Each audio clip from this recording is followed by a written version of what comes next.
Welcome to the Comfortable in Chaos Podcast. Strangle your demons and let's go. Y'all need Jesus!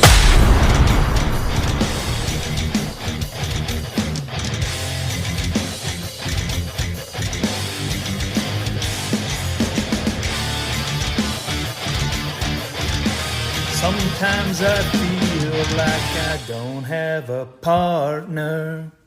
Sometimes I feel like my only friend is the city I live in, the city of angels. Welcome to the Comfortable in Chaos Podcast.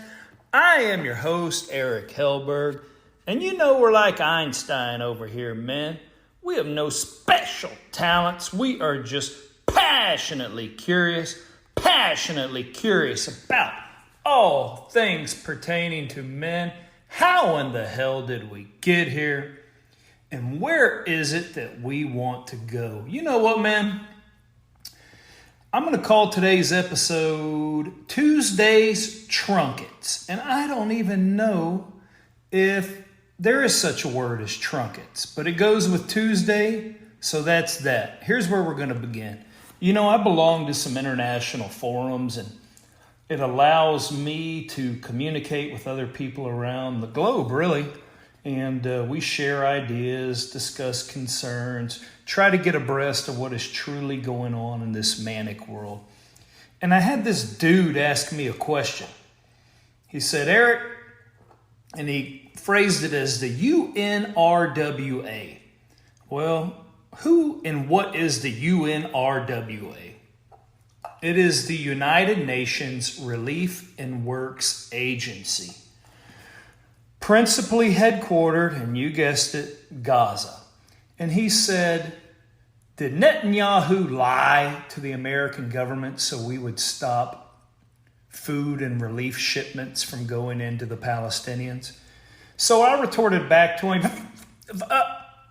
someone told me I can't use the F word. I said, shit, no, man, are you nuts? I said, let me tell you what the UNRWA actually is. First off, they are massive. They have facilities throughout Gaza and have for many, many years. So let's back up first. Relief implies food and water. Gaza, or the Palestinians, in many years past would not have eaten had it not been for the Jews. They wouldn't be eating now. They don't produce their own stuff if it were not for the Jews. And once this war is concluded, they will not eat unless for the Jews.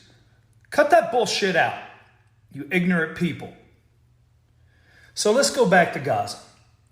They have facilities all over the place. It is a massive organization. You want to know why it is so massive?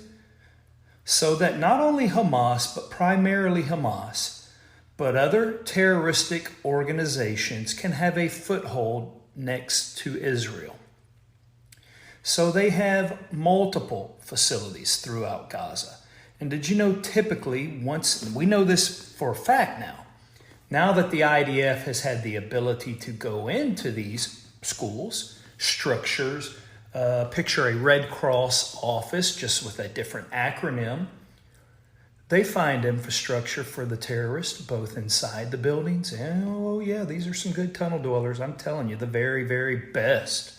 They've been at it for many, many years and with equipment. And they find those underneath the structures as well.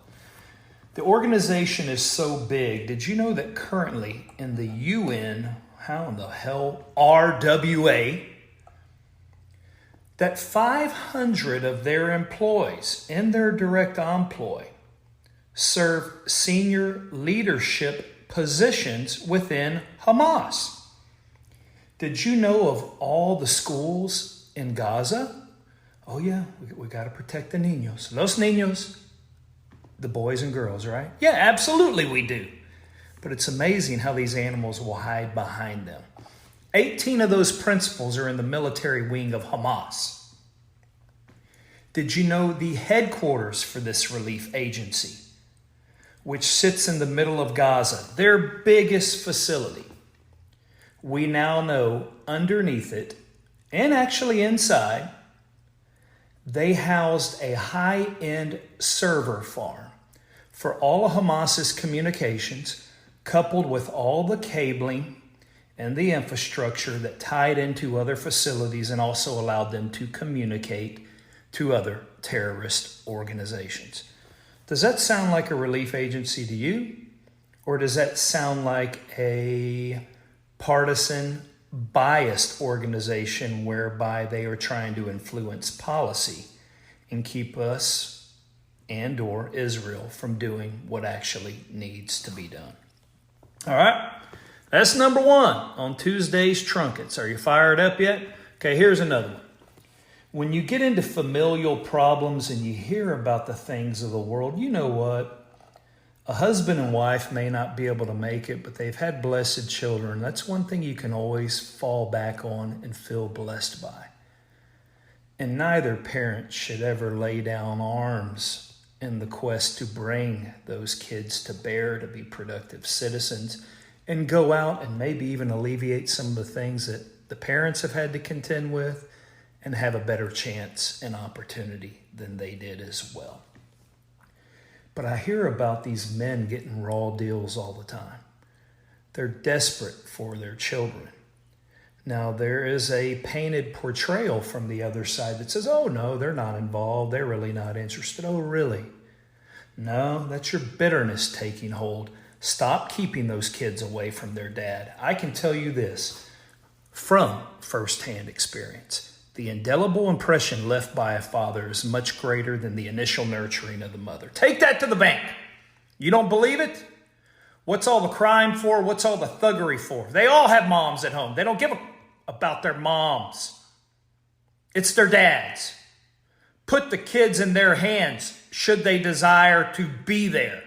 And I'm going to tell you, if any mother is keeping a child from a father, then that probably is your telltale sign that she is the one that doesn't need to be with them. I'm going to lay another paved stone right here on this marker, and here it is.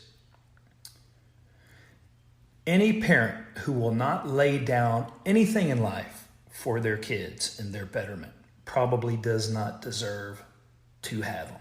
Strong words, sticking with them. All right, let's move on. Then on my international forum, I get asked another question.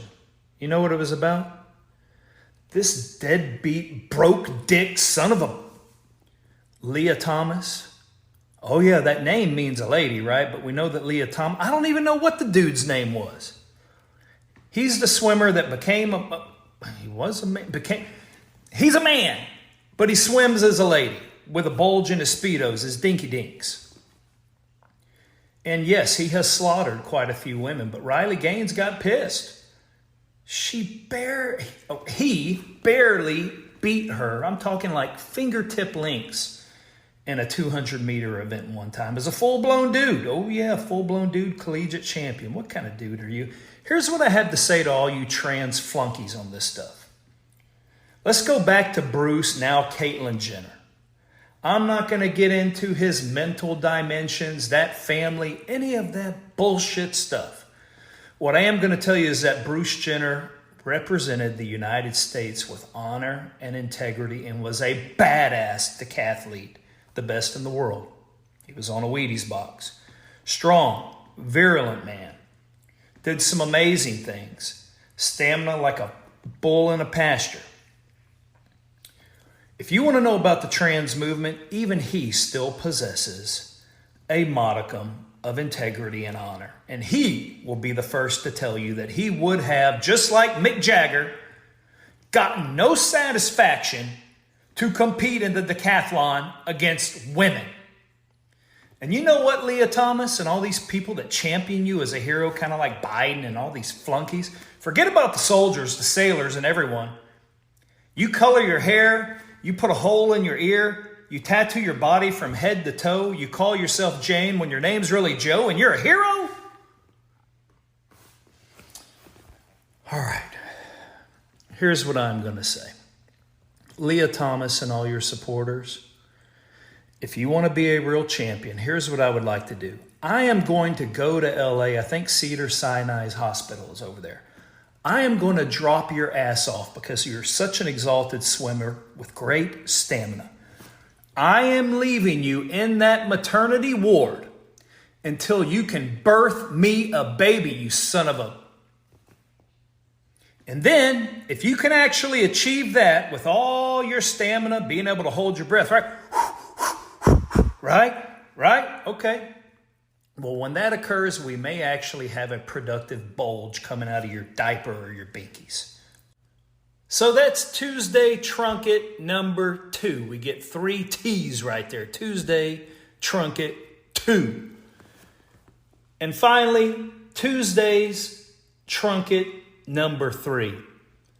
Some fool asked me, Eric, since you're white, do you feel guilty for what the white man did to Native Americans? Now, you know, if you've been listening to my show, I've talked about slavery, the origins of slavery. You know what? We can emote. We can try to emotionally divest ourselves from our current situation, where we are in life, and have empathy, understand the horrors, understand how that could have gone on, interpret it. But we are not there. So the first thing I asked this mofo was, well, what white people are you talking about? And what is a white person? I'm friggin' half Italian, part Italian, black Irish. Hell, I told you in Ancestry DNA, I'm like 7% black, but I'm going to act like I'm all white. That being said, as a white man, right here and now, do I feel guilt? I can try to understand about as good as I can get. Can I get there? Not only no, but hell no. And did you know what? My parents can't get there either because they weren't involved. You know another thing? My grandparents can't get there either because they weren't involved. My great-grandparents have not been able to get there either because they weren't involved. And you know what? Their parents before them, they were toiling, eking out an existence, and going through hell after their families came through Ellis Island, and they're living in abject squalor, trying to make it and being persecuted of their own accord when they got here. I don't know if they were thinking about the engines back then. So I asked him, which white man are you talking about? The one here or the one that was involved way back then? I get where you're coming from. I think the mentality's flawed. He went back and forth. And you know what's even crazier? That son of a gun is a guy my age and a white dude. I guess he's carrying around a lot of guilt. So I said, look, man, you've got a heavy burden on you, son of a gun. I need to help you. I am going to help you with your catharsis. And here is what I am going to say.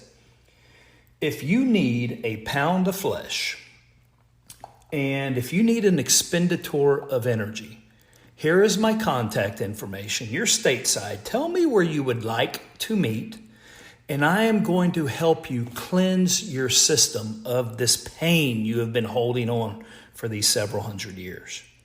I am going to help you, young man. And I said, now I want you to be careful, though. You don't realize I know several Mescalero Apaches. I have a cabin by their reservation. I have been to some of their ceremonies. I have begged because I am a criminal white man to know their ways because I am so enamored with them and think they are so badass.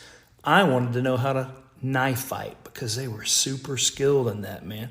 In fact, the way that they could wield their hand hone crushed out, kind of think the Hunted movie with Tommy Lee Jones and Benicio del Toro, those knives made of stone.